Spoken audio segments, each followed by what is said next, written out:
Welcome to Books in Review. I'm your host, Cheryl Nason, and we're bringing you a really fascinating historical novel today written by Golden Keyes Parsons, and the name of it is The Prisoner of Versailles. Golden, welcome.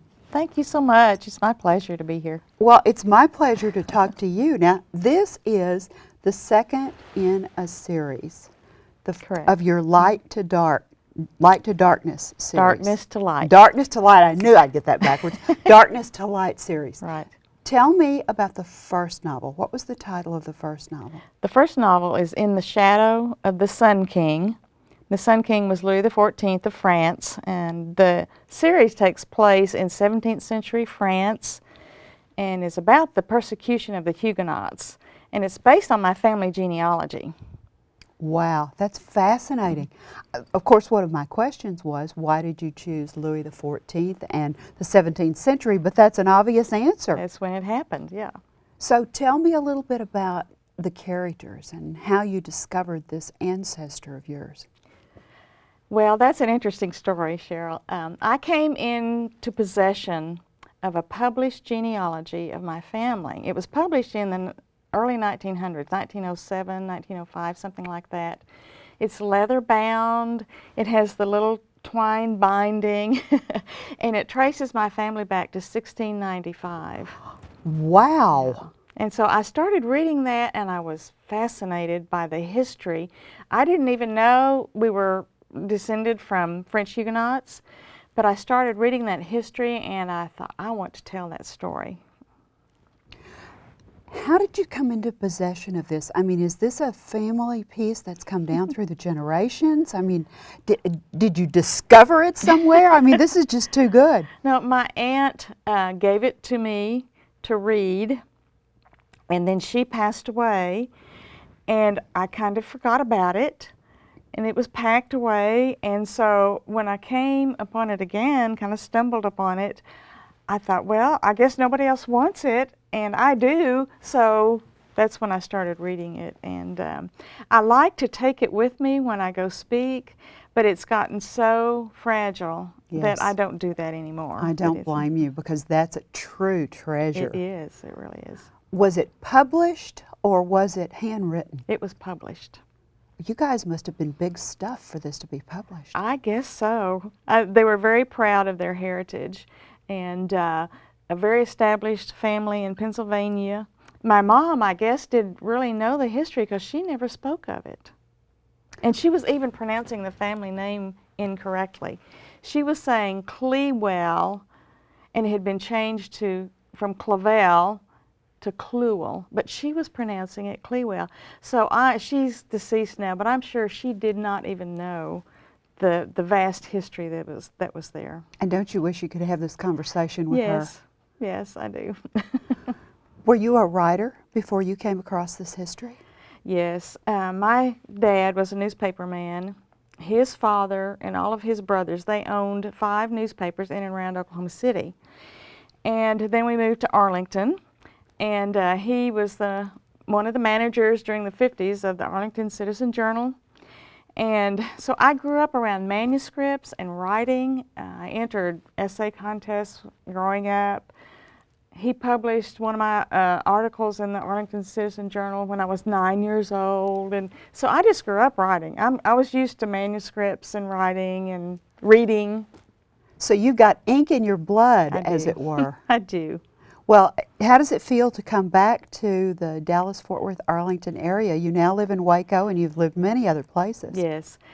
I love being back home. We call it, we're back home. We were away for 18 years, and really never felt like we were at home there, so we are thrilled. And all of our children and grandchildren live in this area, so that's a good thing too. Well, let's go to France. All right. Let's talk about France. Now, what was 17th century France like? Probably very different than you would imagine. It was a very rowdy, raucous time. King Louis XIV was actually a pretty good king, except as he grew older, he began to persecute the Huguenots, who were the French Protestants. They were followers of Calvin. King Louis XIV was Catholic. The Edict of Nantes, which had been passed years before, gave protection to the Huguenots, but for some reason Louis XIV began to put the vices on the Huguenots. And Cheryl, just some horrible things happened. Things like if they wouldn't convert, they would pour boiling oil down their throats.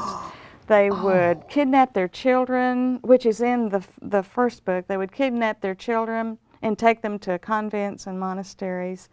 They would burn down their homes, torture and rape the women. I mean, it was a horrible time.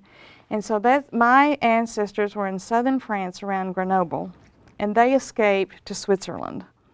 So that's kind of what the time was like. The court was very lavish. Versailles was just an unbelievable palace. It nearly bankrupted the country when King Louis built it, though. But it was a lavish, lush place. Tell me about your ancestor and how she fits into this plot.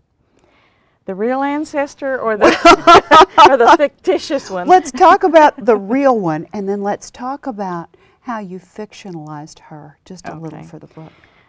I said it 50 years earlier than it actually happened, so we could include Louis XIV. My actual ancestor and her family escaped to Switzerland, and they stayed there for a while. Then they went up the river to Amsterdam and eventually came to this country. And that's what book 3 is about. But the heroine in my book was a childhood friend of Louis XIV. Actually, as we find out in this book, in Prisoner of Versailles, it was more than a friendship. It was a love affair. Now, her name was Madeleine Clavel. Mm-hmm. Madeleine Clavel. And she goes back to France, back to Louis in the first book to try to appeal to him not to persecute their family. Because she's a Huguenot. Because she's a Huguenot, and she's a childhood friend of Louis. And he does not agree to that unless she agrees to become part of his court once more and become his official mistress. So there's the tension. What does she do to save her family? Does she compromise, or what does she do? And you know, in that day and time, the old saying, absolute power corrupts absolutely. Those people, whether they were male or female, in that ruler role were absolutely, totally powerful. Now, there were always plots and things going on around and outside and inside and outside, but they actually had total control. And if you did something to them, your life was literally in their hands. Absolutely. And King Louis felt like he was the divinely appointed king for France, and what he said was law. Because he was the Sun King. He was the Sun King, yes. On the surface, it looks like no one could turn him down. Because here he is with all this absolute power. He's built this magnificent, unbelievable. Yeah, Versailles. I mean, thinking about Paris in that day and time, and this was outside of Paris prior to the Revolution, when all of the nobility really was lavish and had whatever they wanted. And we think about the stories that we've heard about Marie Antoinette, even, and the kinds of things that they did that really brought this on. On the surface, it looks like this would have been a great deal. You know? It does. It does look like it would have been a great deal. The kernel of the story was an actual affair that King Louis had when he was a young king. It was a young girl that he fell in love with and wanted to marry. And his advisors and mother would not let him, and he had to marry politically. But they say, the legend was that she was his true love and he never got over her. That's the kernel of the story for my ancestor, that he never really got over her. So in that respect, he could not have what he wanted. He wanted to marry this true love of his, but they they would not let him. Yeah, that's the downside, Yeah. you know, because, when you look at all of these arranged marriages, all of the politics came into play. And if they didn't like Exactly. each other, it was too bad. If our two countries needed to form an alliance, and Exactly. you were a princess and I was a prince, the chances that we would be betrothed were better than good. Yes, yes. And the wife that he did marry, she was crazy about him. She really loved him, and he was kind to her, but it was obvious he had mistresses the whole time, Right. official mistresses, so yeah. Well, we've sort of talked around the book, so let's give the plot of the book and sort of the flow of the book so that our viewers can follow along a little bit better. All right. When the book, now this is book 2 in the series. It is a standalone novel, but it's really helpful to read the first one. But when the second one opens, Madeline has escaped to Switzerland, and King Louis sends spies into Switzerland to get her. Now, he actually did that. He really did? He really did. In history, he sent spies into Switzerland to bring the Huguenots back. Because So he could kill him? well, they were the businessmen, and that together with Versailles was actually bankrupting the country, and he wanted to bring them back. Wow. So that is based on fact. So he sent spies into the country, into Switzerland, to get her, and they bring her back to Versailles along with her eldest son, Philippe. He suspects that Philippe is his son. I don't think I'll give away. Don't give away too much. We don't want to know too much. But the bulk of this book is the tension that Madeline feels when she gets back to Versailles in the court where she grew up. And she loves Louis. I mean, he's her friend. Right. Her husband has just died. She's a widow. And Louis says, if you'll just come back and be in the court, you'll be my official mistress. You'll have everything you want. Your family will be safe. She has a daughter who's ill. He says, I will get the best physicians and take care of Angie, her daughter. Just come back. And she's very tempted to do that. So the story is about her struggle as to what to do. Now there is another man in the picture who is Pierre, the courtier from the court, who has helped her in times past. And he has fallen in love with her, and he is instrumental in her decision as to what she does. These historical novels are always so much fun. They are. Because sometimes when you read a historical novel, you know that part of it is true. But you also know that part of it's made up because there was nobody there with their phone, you know, so they could tape it, shoot whatever's going on. So how hard or how much fun was it to make up the dialogue and the situations so that the plot could unfold the way that it did historically? Yeah, that's a good question.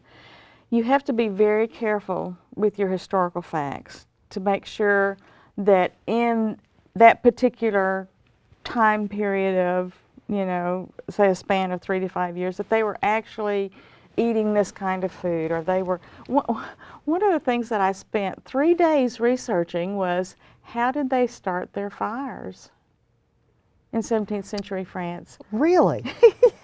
Was it hard to find? It was hard to find because it was buried, you know, in a story. And what I found out was that matches had been invented, but they were dangerous. So they were still using the tinder boxes. But just things like that, you've got to get those facts straight, you know. And the clothing, you've got to get the facts straight about the clothing. And so the storyline has to move along, I guess you would say, the track of those historical facts. And it is fun. It's fun to me. The research is fun to me. How do you do your research? Do you use a lot of online things? I do. I use the internet an awful lot. I also order a lot of books from Amazon.com.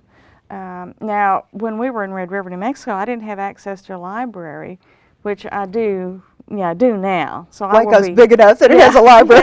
yeah. And of course, Baylor has, all Yes. kinds of facilities. So on this next book, I will be using, more public libraries. But yeah, you use everything you can find. I also belong to a historical writers email loop, and we throw questions back and forth all the time. Do you know in the 1700s, what kind of skirts the women wore, and so. What was the popular poison of the day? Exactly. Or the popular way to commit murder, or exactly, yeah. and yeah. all of the different kinds of tortures. That must be difficult to read and uncover and think about.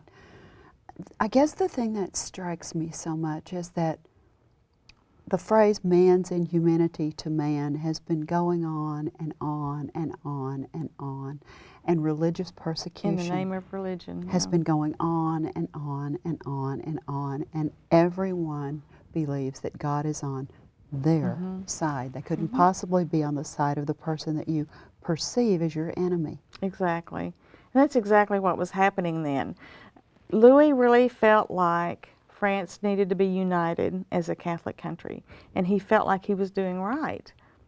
But in the course of the, and you know what, I'm not sure that he really knew the measures that the dragoons and the soldiers were using against the Huguenots. That's a good point. It was kind of a gradual thing, and but yes, he felt like he was doing the best for France. He felt like a united France in religion and in government was the best thing for France. And that's why he was doing it. Well, and from the point of view of the dragoons and the people in the court who were trying to convince the Huguenots to convert to their religion, frustration would take place. Why can't you see this? We're trying to save your life. We're trying to do the best for you. We're trying to save your immortal soul. I mean, all of those things would come into play from both sides of the argument. And of course, this was on the tails of the Reformation. Yeah. And all that angst and all that happened then. So yes, you're correct. That each side thought they were doing right. Well, and I know some of the Huguenots also migrated to England. Oh yes, a lot of them migrated to England, a lot of them to America, a lot of them to South Africa, believe it or not. That's kind of a strange thing. I mean, that was a long journey. That's a long way. Yeah. But, I talk to so many people who say, oh, I have Huguenots in my background. It's very widespread now. America being a Protestant nation, basically, at its beginnings, a lot of Huguenots were fundamental in the founding of this country, yeah.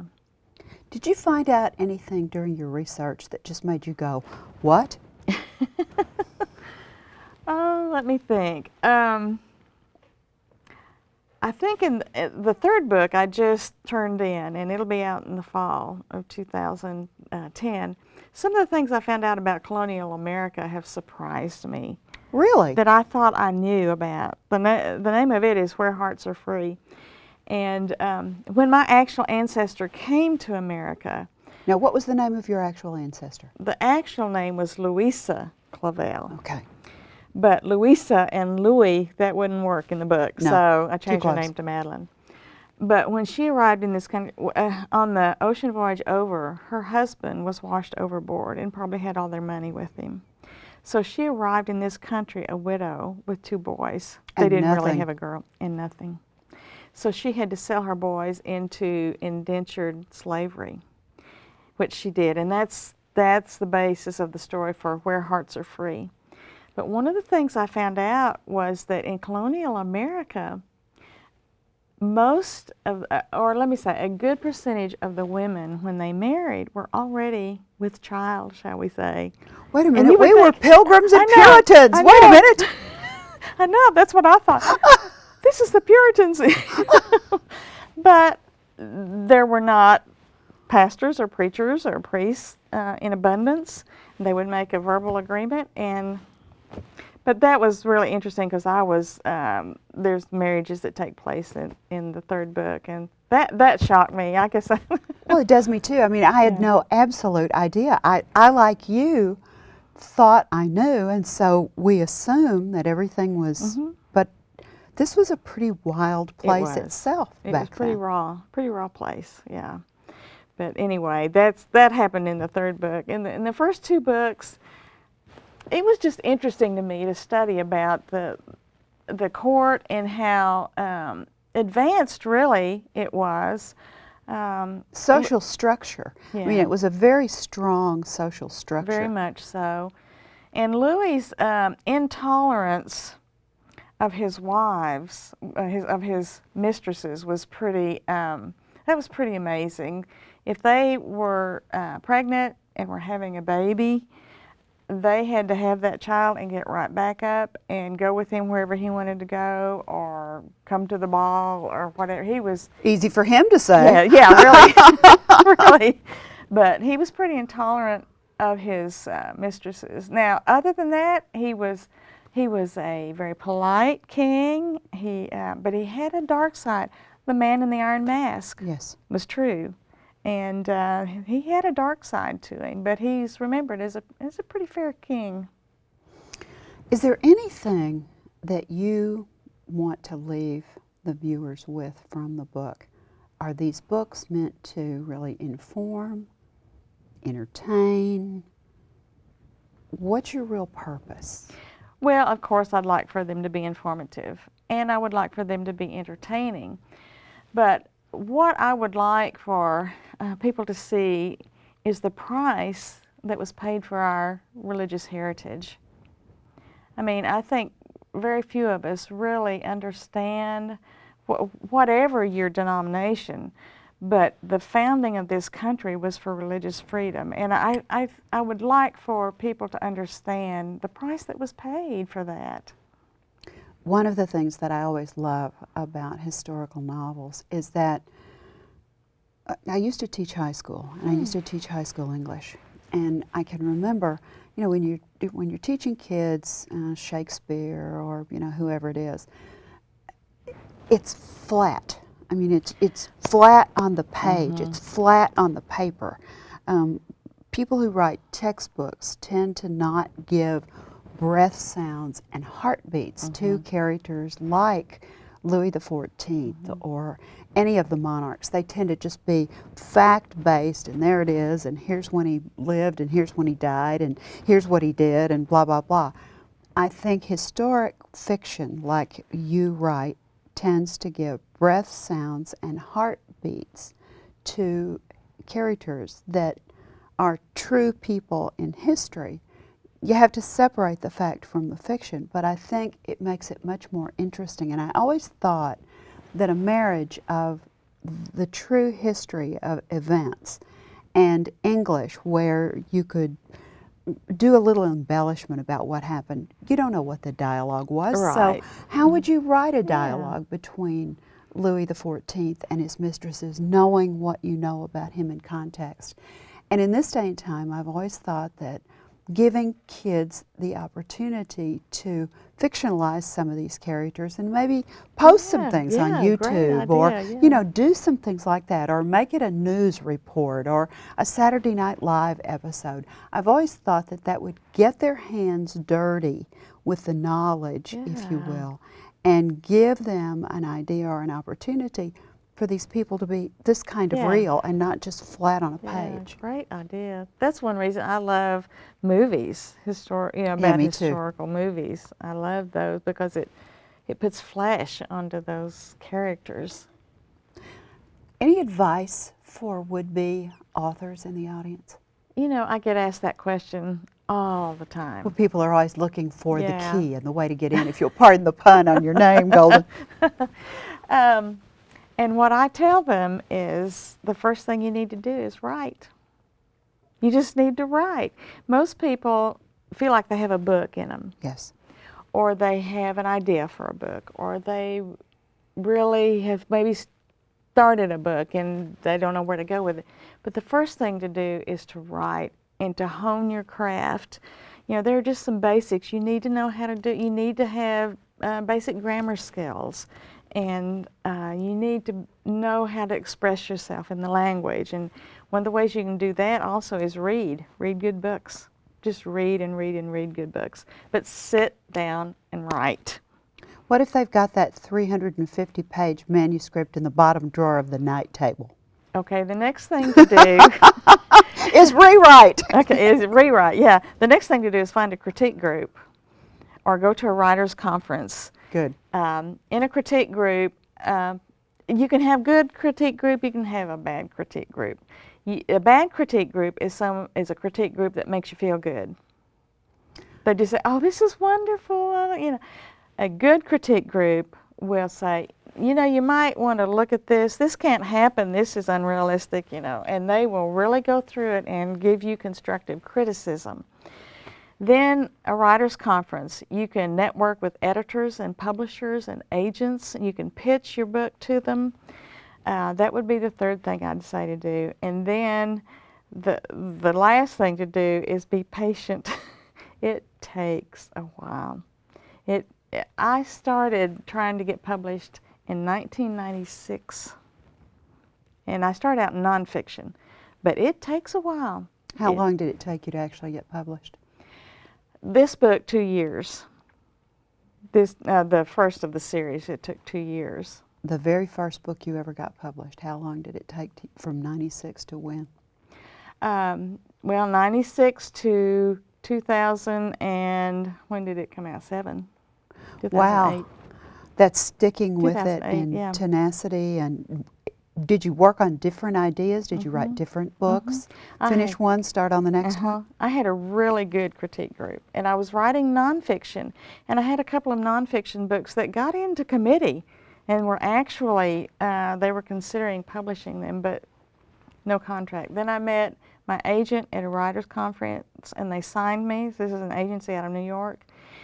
And then I came upon this genealogy and started writing the story, and I took a couple of chapters to critique group, and they said, "Oh, this is where you need to be, Golden. You need to be in fiction." So I started writing the story. My agent read it. She liked it. She started shopping it. The rest is history, so to speak. Finding something that you care about and that you have some knowledge about, I think, is also extremely important for It is. people. Write your passion. And they say that, and sometimes I think it's hard to discover that. I have the 350-page manuscript in the bottom drawer, and I've done I've shopped it around. You're right, it's very, very hard. I've published a nonfiction book, but it's very, very hard to get published. Oh, it is. And now, with the economy the way it is, it's hit publishing houses as well, and they're not taking many new authors. So it's really hard right now. And I happen to know that Jody Thomas out at West Texas A&M is sponsoring a really excellent writers' conference in June. So if any of the viewers are really serious about their craft, she has basics of novel writing and then the advanced class, et cetera, et cetera. You have been an absolute pleasure to talk with today. It's been my pleasure. I love the historical fiction. I love your characters. I really enjoyed your work. Thank you for coming by today. Thank you so much for having me. We'd like to thank you for coming by and joining us today here on Books in Review. And remember, until we see you next time, pick up a good book and read.